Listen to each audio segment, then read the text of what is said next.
সকল প্রশংসা মহান আল্লাহ তাআলার। আমরা যারা বিভিন্ন জায়গায় ভ্রমণ করি, সেটা যে জায়গায় হোক না কেন, আমরা দুইটা পথে বেশি স্বাচ্ছন্দ্য বোধ করি, বিশেষ করে রেলপথ এবং সড়ক পথ। আর যারা আমরা রেলপথে ভ্রমণ করি, রেলপথের ভ্রমণের ক্ষেত্রে আমরা রেলটাকে কিন্তু সবসময় এইটা বেশি নিরাপদ এবং যা সব ধরনের মানুষ কিন্তু এই রেলপথে কিন্তু চলাচল করে, কারণ এখানে দেখা যায় টাইম মেনটেন হয়, এখানে ভাড়া কম, সব মিলিয়ে দেখা যায় রেলটা মানুষের কাছে কিন্তু একটা ভরসার জায়গা। এখন কথা হচ্ছে, এই রেল খাতে যে পরিমাণ দুর্নীতি, এটা আপনারা জানেন। পূর্ব অঞ্চল আর পশ্চিম অঞ্চলে, দুই অঞ্চলে যে পরিমাণ দুর্নীতি হয় যন্ত্রাংশ কেনার নামে, এখানে নিয়োগ বাণিজ্য, এখানে বিভিন্ন সময় যন্ত্রাংশ মেরামত, রেল মেরামত, অনেক ক্ষেত্রেই এখানে একটা দুর্নীতির কিন্তু একটা মহা উৎসব। এখন কথা হচ্ছে, আপনারা জানেন এই যে চট্টগ্রাম কক্সবাজার রুটে যে একটা ট্রেন চালু হয়েছিল মাত্র 52 দিনের চলার পরে এই ট্রেন সার্ভিসটা কিন্তু বন্ধ করে দিয়েছে। এবং এখানে অনেকেই যেটা বলছে যে বাস মালিকদের একটা কারসাজির কথা কিন্তু এখানে বলছে। এর আগেও আমি ভিডিও করে বলেছিলাম এবং বেশ কয়েকটা আমি কিন্তু লাইভ করেছি, যেখানে আমি বলেছিলাম যে রেলের যে পরিমাণ দুর্ঘটনা হচ্ছে, দেখা যাচ্ছে লাইন বেঁকে যাচ্ছে, লাইন চ্যুত হয়ে যাচ্ছে, অনেক সময় লাইন থেকে লাট বল্টু খুলে যাচ্ছে। এই যে রেলের যে পরিমাণ দুর্নীতি, শুনেন, একটা আমাদের দেশে কিন্তু এটা রয়েছে, যে কোনো একটা প্রতিষ্ঠানকে ধ্বংস করে দেবার জন্য এখানে একটা অসম প্রতিযোগিতা কিন্তু চলে। দেখা যায় তার এগেনস্টে আর একটা প্রতিষ্ঠান এখানে দাঁড়িয়ে যায় এবং সেখানে যে একটা সুস্থ প্রতিযোগিতার মধ্য দিয়ে যে চলবে, এই ধরনের কিন্তু প্রতিযোগিতা আমরা এখানে দেখি না। এখন কথা হচ্ছে, রেলের প্রতি যে পরিমাণ মানুষের একটা আগ্রহ, এই আগ্রহটাকে অনাগ্রহে পরিণত করবার জন্য এই যে বাস মালিকদের যে এখানে একেবারে কোনো চক্রান্ত থাকবে না, এটা কিন্তু কোনোভাবেই ভাবা যায় না।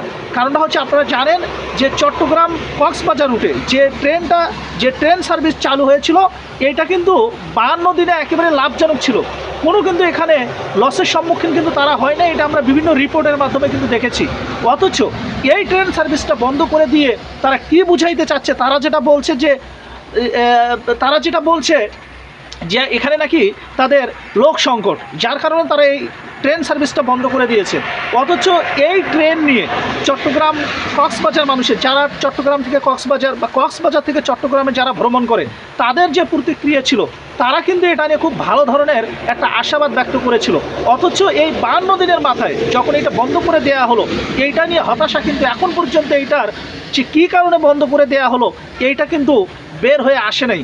এখন সবাই যেটা বলছে যে বাস মালিকদের, শুনেন, যে পরিমাণ সিন্ডিকেট প্রতিনিয়ত, এই যে দ্রব্যমূল্যের যে পরিমাণ ঊর্ধ্বগতি, আপনি বাজারে যাবেন সেখানেও সিন্ডিকেট, প্রত্যেকটা প্রতিষ্ঠানের সাথে একটা সিন্ডিকেট জড়িত। এই সিন্ডিকেট যদি কোনোভাবে যদি দমন করা না যায়, তাহলে দেশ কোনোদিন আগাবে না। একটা সিন্ডিকেট কিন্তু কখনোই সরকারের চাইতে বড় শক্তিশালী হতে পারে না। সুতরাং এই জায়গাতে আমি মনে করি যে সরকারের হস্তক্ষেপটা কিন্তু খুবই প্রয়োজন। তা না হলে একদিন দেখবেন, এই যেভাবে রেলের প্রতি মানুষের অনাগ্রহ তৈরি করা হচ্ছে, এইভাবে যদি অনাগ্রহ বাড়তে থাকে, এই রেল কিন্তু একেবারে ধ্বংসের দ্বার প্রান্তে যেহেতু চলেই গেছে, রেলটা কিন্তু একেবারেই শেষ হয়ে যাবে। তাই বলতে চাই, এই সিন্ডিকেট, যারা এই সিন্ডিকেট বাণিজ্যের সাথে জড়িত, এই যে বাস মালিক বলেন আর যারাই হোক না কোনো পরিবহনের ব্যবসার সাথে যারা জড়িত, সড়ক পরিবহনের সাথে যারা জড়িত, যাদের দিকে এই ইঙ্গিতটা উঠে এসেছে, তাদেরকে আপনারা চিহ্নিত করেন। এবং আমি মনে করি যে চট্টগ্রাম কক্সবাজার রুটে যে ট্রেন সার্ভিসটা চালু হয়েছিল, এইটা আবার পুনরায় চালু করা দরকার। তাহলে মানুষের যে একটা ভরসা, এই ভরসার জায়গাটা কিন্তু থেকে যাবে এবং এই সিন্ডিকেটের যারা চক্রের সাথে জড়িত, তাদেরকে দ্রুত বের করে নিয়ে এসে আইনের আওতায় নিয়ে আসেন। এবং রেল খাতে এত দুর্নীতি কেন হচ্ছে, রেল কেন এত দুর্ঘটনার মুখোমুখি হচ্ছে, এই বিষয়টা আমার মনে হয় যেটা তদন্ত সাপেক্ষে বের করে নিয়ে এসে মানুষের সামনে উন্মুক্ত করা দরকার। তাহলে দেখবেন মানুষের যে আস্থার জায়গায় এইটা কিন্তু থেকে যাবে। তা না হলে এই সিন্ডিকেটের কারণে দেখবেন একদিন এই দেশ বিশ্বের দরবারে কোনো জায়গায় মাথা উঁচু করে দাঁড়াইতে পারবে না এবং এই দেশও একদিন দেখা যাবে ধ্বংসের দ্বার প্রান্তে চলে যাবে। ভালো থাকবেন, সুস্থ থাকবেন, আল্লাহ হাফেজ।